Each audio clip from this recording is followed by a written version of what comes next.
ଏଇଟା ବହୁତ ସୁବିଧା ହେଲା ଆମର ଏ ଲୋକାଲ ଯେତେ ଗାଁ ଅଛି ଯଥା ହରିଅନ୍ତା ଡଗରାସାହି ବିଲତେରୁଆ ଆଉ ତରତ ଏପଟେ ସରଦଳା ବ୍ରାହ୍ମଣଭୋଗ ଏସବୁ ଗାଁବାସୀଙ୍କ ପାଇଁ ଆମେ ଟାଙ୍ଗି ଯାଉଥିଲେ ତେଣୁ ଟାଙ୍ଗି ନ ଯାଇକରି ଏଠୁ ପରିବାପତ୍ର ନେବେ ତେଣୁ ଏଇଟା ଲୋକଙ୍କ ପାଇଁ ସୁବିଧା ହେବ ଆର୍ଥିକ ଦୃଷ୍ଟିରୁ ରାସ୍ତାଘାଟରେ ଗାଡ଼ି ମଟର ଆକ୍ସିଡେଣ୍ଟ ହେବାର ସମ୍ଭାବନା ଅଛି ଏଇଟା ପାଖ ଅଛି ବହୁତ ଭଲ ହେଇଛି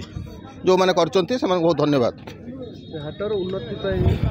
ଉନ୍ନତି ପାଇଁ ପ୍ରଶାସନିକ ସ୍ତରରେ ସ୍ଥାନୀୟ ଗ୍ରାମବାସୀ ଯେଉଁ ହରିଅନ୍ତା ଟାଇଟେଲ୍ ନାଁରେ ହେଇଛି ସେ ଗ୍ରାମର ଯେଉଁ କମିଟି ହେଇଛି ସେ କମିଟି ବାଲା ଆଉ ପ୍ଲସ୍ ରାଜନୈତିକ ନେତାମାନେ ଯାହା ପଦକ୍ଷେପ ନେବେ ସେଇଟା ସ୍ୱାଗତ ଯୋଗ୍ୟ।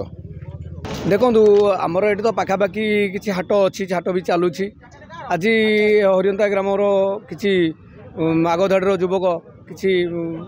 ଲୋକ ଚିନ୍ତା କଲେ ଯେ ଏଠି ପାଖରେ ଯଦି ହାଟ ଗୋଟେ ବସାଯାଏ ତାହେଲେ ପାଖାପାଖି ଆମର ଯେଉଁ 10-15 ଖଣ୍ଡେ ଗ୍ରାମ ଅଛି ସେଠି ଲୋକମାନେ ଉପକୃତ ହେବେ ନିଶ୍ଚିତ ଭାବରେ ଉପକୃତ ହେବେ ବେପାର ଭାଇମାନେ ଆମର ଯେଉଁ ବ୍ୟବସାୟୀ ଭାଇମାନେ ଆସିବେ ସେମାନେ ବି କିଛି ଉପକୃତ ହେବେ ସେଇମାନଙ୍କୁ ସମସ୍ତଙ୍କୁ ଆଖିଆରେ ରଖି ଏ ହାଟର ଆଜି ବ୍ୟବସ୍ଥା କରାଯାଇଛି। ପ୍ରଥମେ ଆଜି ଏଇଟା ସାପ୍ତାହିକ ହାଟ ଏଇଟା ସୋମବାର ବର୍ତ୍ତମାନ ଚାଲିବ ଯଦି ଆଗକୁ ଆହୁରି ଆମର ବେପାରୀ ଭାଇମାନେ ଆସିଲେ ସେମାନେ ସହଯୋଗ ରହିଲା ଆଗକୁ ଆମେ ହାଟକୁ ଆଉ ଗୋଟେ ଦିନ ଅଲଗା ଦିନ ବଢ଼ାଇବାକୁ ଚେଷ୍ଟା କରିବୁ ତେଣୁ ସମସ୍ତଙ୍କର ସହଯୋଗ ଏକାନ୍ତ କାମ୍ୟ ତେଣୁ ବେପାର ଭାଇଙ୍କୁ ମୁଁ ଅନୁରୋଧ କରୁଛି ସମସ୍ତେ ଆସନ୍ତୁ ଏ ହରିଅନ୍ତା ତ୍ରିନାଥ ମନ୍ଦିର ପ୍ରାଙ୍ଗଣ ପାଖରେ ଯେଉଁ ହାଟ ବସିଛି ତେଣୁ ପ୍ରତ୍ୟେକ ଗାଁର ଭାଇମାନଙ୍କୁ ଅନୁରୋଧ ସେମାନେ ଆସନ୍ତୁ ହାଟରୁ ସୁବିଧା ରେଟ୍ରେ ବେପାରୀ ଭାଇମାନେ ପରିବା ଦେଉଛନ୍ତି ପରିବା ନିଅନ୍ତୁ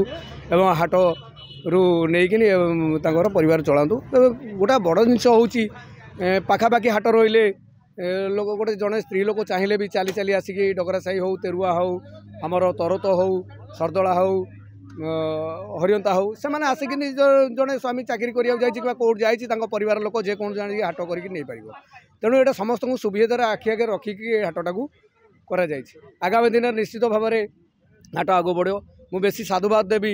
ଆମର ଚନ୍ଦ୍ରମଣି ସାହାଣୀ ମିଟୁଆ ସୁରମାମୁ ମୁନୁ ତା ପପୁନି ଦୀପୁନା ଏମାନେ ସବୁ ଯେଉଁ ଆଗ ଧାଡ଼ିକି ଆସିକିନି ଆଜି ହାଟକୁ ଆରମ୍ଭ କରୁଛନ୍ତି ଶୁଭ ଆରମ୍ଭ କରୁଛନ୍ତି ସେଥିପାଇଁ ମୁଁ ତାଙ୍କୁ ଧନ୍ୟବାଦ ଦେଉଛି ଏବଂ ଅନୁରୋଧ କରୁଛି ସମସ୍ତ ଗ୍ରାମବାସୀମାନଙ୍କୁ ବା ପାଖର ଗ୍ରାମର ଲୋକମାନଙ୍କୁ ସେମାନେ ହାଟକୁ ଆସନ୍ତୁ ଏବଂ ହାଟରୁ ପରିବା କିଣନ୍ତୁ ଏବଂ ସୁବିଧାରେ ଘରକୁ ଯାଆନ୍ତୁ।